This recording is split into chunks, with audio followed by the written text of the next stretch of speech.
Ya pemirsa, untuk mengetahui suasana terkini di Kertanegara sudah ada rekan kami Rehana Mezia. Selamat pagi Rehana, silakan laporannya langsung dari sana.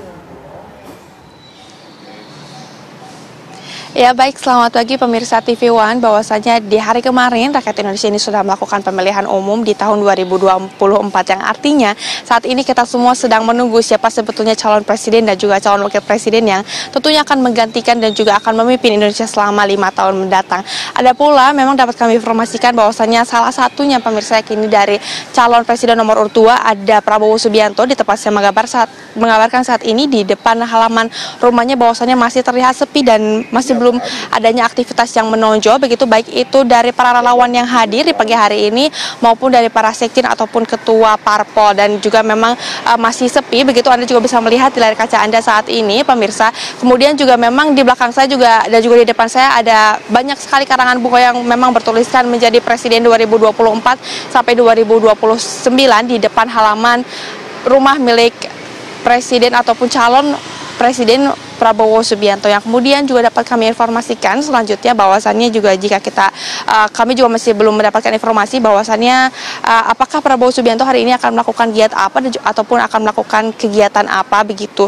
Dan juga jika kita mengulas sedikit pemirsa, di hari kemarin bahwasannya para pendukung dari paslon nomor urut 2 ini juga diketahui berkumpul di halaman rumah milik Prabowo Subianto di tempat saya mengabarkan di saat ini. Namun memang di saat ini juga masih terlihat sepi begitu. Kemudian juga kemarin jika kita mengulas sedikit bahwasannya sejumlah elit dari partai politik terutama ketua umumnya juga diketahui berkumpul begitu di rumah Prabowo Subianto usai melakukan pencoblosan dan juga untuk memantau quick count ataupun hasil perolehan suara sementara. Ada pula untuk hasil quick count-nya sendiri memang dari beberapa lembaga survei juga sudah melakukan quick count begitu, dan kemudian hasilnya juga bahwasannya calon presiden juga calon wakil presiden dari nomor urut 2 yakni Prabowo Subianto dan juga Gibran Rakabuming Raka dari hasil beberapa survei juga mengungkapkan bahwasannya unggul dibandingkan dengan calon presiden dan calon wakil presiden baik itu nomor urut 1 maupun dari nomor urut 3. Salah satunya pemirsa yang memang melakukan survei yakni ada dari Lembaga Survei Indonesia ataupun LSI, di mana Prabowo Subianto dan juga Gibran Rakabuming Raka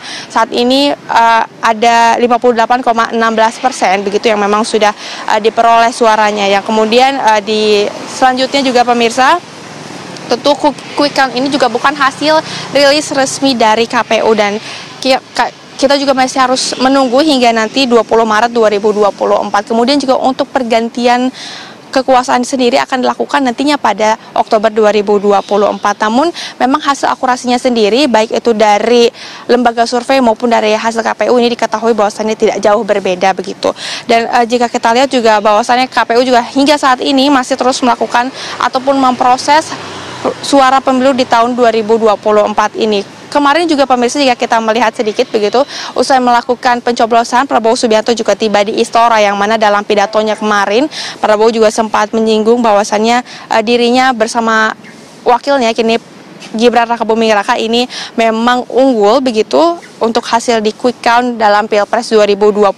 Dia juga meminta untuk seluruh pendukung untuk tidak jemawa atas hasil quick count yang memang sejauh ini mengungkapkan bahwasannya calon presiden nomor urut 2 dan juga calon presiden nomor urut 2 ini memang unggul. Kemudian Prabowo juga mengungkapkan bahwasannya kemenangan ini juga milik seluruh masyarakat Indonesia dan dia juga berjanji bahwasannya akan merangkul begitu dari semua unsur.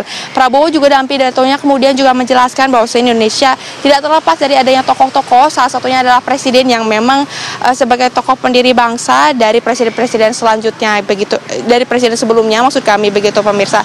Ada pula memang jika kita lihat bahwasannya jika Pilpres ini menang dalam satu putaran, maka pemungutan suara hanya akan dilakukan satu kali saja, yakni pada hari kemarin tanggal 14 Februari 2024. Tetapi jika memang mengharuskan 2 putaran, dapat kami informasikan juga maka pemungutan suara akan kembali lagi dilakukan pada tanggal 26 Juli 2024. Memang aturan Pilpres ini juga sudah ditetapkan dalam 2 putaran yang memang tertuang dalam pasal 6A ayat 3 dan juga ayat 4 UUD tahun 1945, yang mana mengungkapkan bahwasannya Pilpres satu putaran bisa terwujud dengan syarat paslon dan juga dengan syarat presiden dan juga wakil presiden, maksud kami mendapatkan suara lebih dari 50% dengan sebaran suara setidaknya ada 20% suara di setiap provinsi dan tersebar di lebih dari setengah jumlah provinsi di Indonesia. Tentunya kami juga masih akan terus memantau bersama pemirsa dan juga mengabarkan kepada Anda. Saya kembalikan dari Kertanegara ke studio. Oke, terima kasih Rehana. Yang kita tunggu bersama adalah pasca quick count atau hitung cepat yang dikeluarkan oleh lembaga survei ini, apakah akan ada pertemuan para elit politik seperti pada pemilu sebelumnya 2014 dan juga 2019. Terima kasih atas laporan Anda langsung. Oke, kita jeda dulu pemirsa, kami kembali hadir saat lagi untuk Anda. Tetap bersama kami.